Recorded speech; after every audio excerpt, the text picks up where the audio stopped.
As a IT engineer मैंने एक दिन नोटिस किया कि मैं यहाँ पे चीजें भूल रहा हूँ, और मैं चीजें किस वे में भूल रहा हूँ। अब सपोज मैं कहीं गया हुआ हूँ, किसी बंदे का मुझे कंप्यूटर ठीक करना है, तो मुझे पता है कि एक कमांड में ये कंप्यूटर फिक्स हो सकता है, ये ठीक हो सकता है, लेकिन वो मुझे कमांड ही याद नहीं आ रही।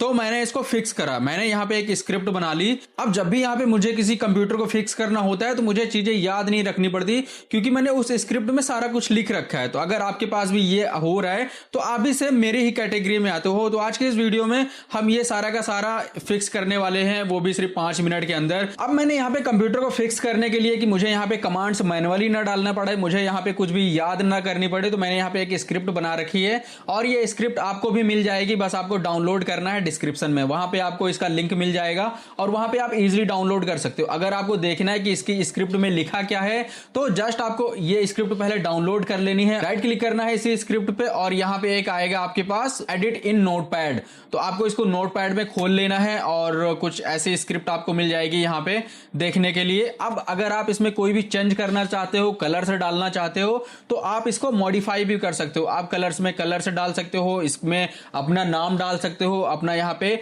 आप अपनी ब्रांडिंग इसमें दे सकते हो कि ये आपका है। तो अगर हो सके तो ये आप कर लेना अपने अकॉर्डिंग, क्योंकि अगर आप कहीं पे भी अगर काम कर रहे हो तो ये यूजर्स को अच्छा लगेगा कि बंदे ने बनाया कैसे है।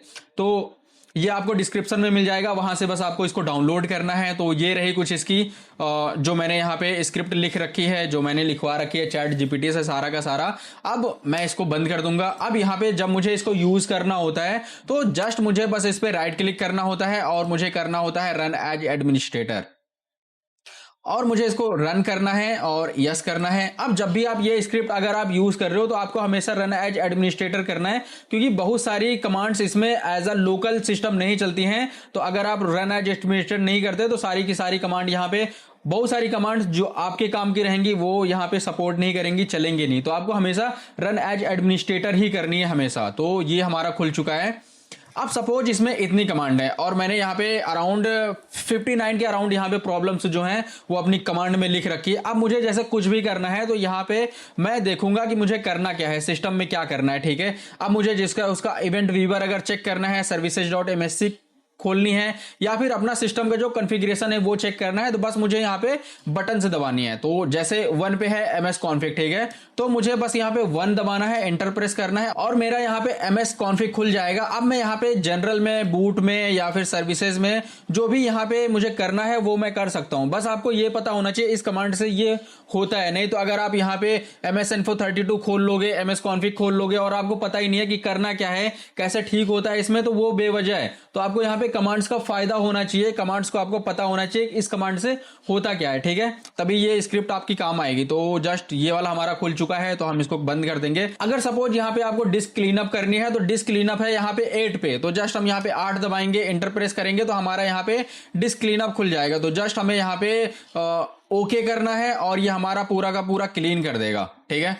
और हमें लगा लेना है टिक मार्क, ओके करना है, तो हमारी जो भी यहाँ पे डिस्क क्लीनअप होगी वो क्लीन हो जाएगी। अब सपोज यहाँ पे आपको कुछ टेम्प फाइलें डिलीट करनी है तो आप वो भी कर सकते हो। आपको यहाँ पे ओपन फोल्डर के लिए मिल जाएगा 25 नंबर टेम्प फोल्डर के लिए। तो जस्ट हम 25 लिखेंगे, एंटर प्रेस करेंगे तो यहाँ पे हमारी जो भी टेम्प फाइलें होंगी वो खुल जाएंगी। आप इसको एज अ वैसे भी कर सकते हो कि ये सारी की सारी डिलीट हो जाएं जो मैंने पहले बना रखी थी, लेकिन ये मेरी दूसरी स्क्रिप्ट है जो कि मैं यहाँ पे इसको जनरली ज्यादा यूज करता हूँ।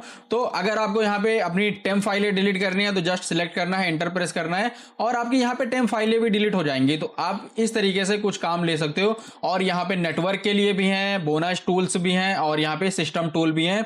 तो सपोज अगर आपको कोई NSLookup लगाना है, IP देखनी है या फिर कुछ टास्क करना है, आप यहाँ पे SFC स्कैन कर सकते हो, डिस्क कमांड कर सकते हो, जो कि यहाँ पे हेल्थ के लिए रिस्टोर पॉइंट होता है, वो सारा कुछ इसी में आपको मिल जाएगा। आपको यहाँ पे फायरवॉल मिल जाएगी। तो एक एक करके हम देखते हैं।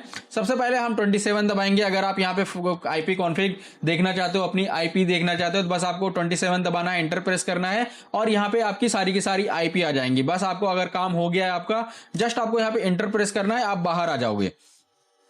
सेम अगर आपको यहाँ पे डीएनएस देखना है, आईपी देखनी है, या फिर वीलैन देखना है, मैक एड्रेस देखना है, एनएस लुकअप लगाना है कि कौन सी आईपी कहाँ जा रही है, ये सब एनएस लुकअप का काम होता है। तो ये सब आप यहीं से देख सकते हो। अगर आपको डीएनएस सर्वर देखने हैं तो जस्ट हम यहाँ पे 48 दबाएंगे और ये हमारा हमें डीएनएस सर्वर आराम से मिल जाएगा कि कौन सा डीएनएस है। ठीक है, तो हमने यहाँ पे 2 आईपी डाल रखी है डीएनएस में, एक गूगल की है, एक मेरे स्पेक्ट्रा की है। तो स्पेक्ट्रा बेसिकली एक इंटरनेट प्रोवाइडर है, उसकी है ये डीएनएस। तो आपको यहाँ पे सारा कुछ दिख जाएगा। जस्ट हमें यहाँ पे बाहर आने के लिए फिर से एंटर प्रेस करना है और हम बाहर आ जाएंगे। अगर आपको यहाँ पे विंडोज का वर्जन देखना है, जस्ट हम 27 दबाएंगे, हमारे पास खुल जाएगा यहाँ पे विंडोज का वर्जन।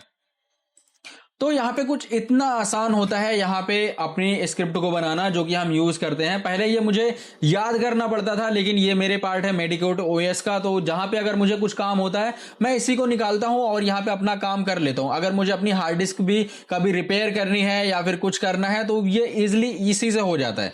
अब सपोज यहाँ पे मुझे कंट्रोल पैनल खोलना है या फिर मुझे अपना यहाँ पे टेम्प फोल्डर खोलना है, JPEdit खोलना है, तो मुझे यहाँ पे याद नहीं करना कमांड, ये सारा का सारा मैं इसी कमांड से कर सकता हूं। तो इसका लिंक आपको डिस्क्रिप्शन में मिल जाएगा, इसको आप इजीली डाउनलोड कर सकते हो। तो मैं यहाँ पे आपको 60 कमांड एक एक करके नहीं दिखाऊंगा क्योंकि ये बेफुजूल है, क्योंकि आपका यहाँ पे टाइम जाया होगा और यहाँ पे आपको पता है कि क्या होगा इससे क्या नहीं होगा, सारा कुछ इसमें लिखा हुआ है। तो एक एक कमांड अगर मैं बताऊंगा तो वो 60 मिनट खा जाएगा। तो इसलिए आप अपना भी टाइम बचाओ यहाँ पे। बस इसको अगर जो भी अगर आपको करना है आप कर लेना। आप इसको एडिट भी कर सकते हो, अपने अकॉर्डिंग इसको ढाल सकते हो।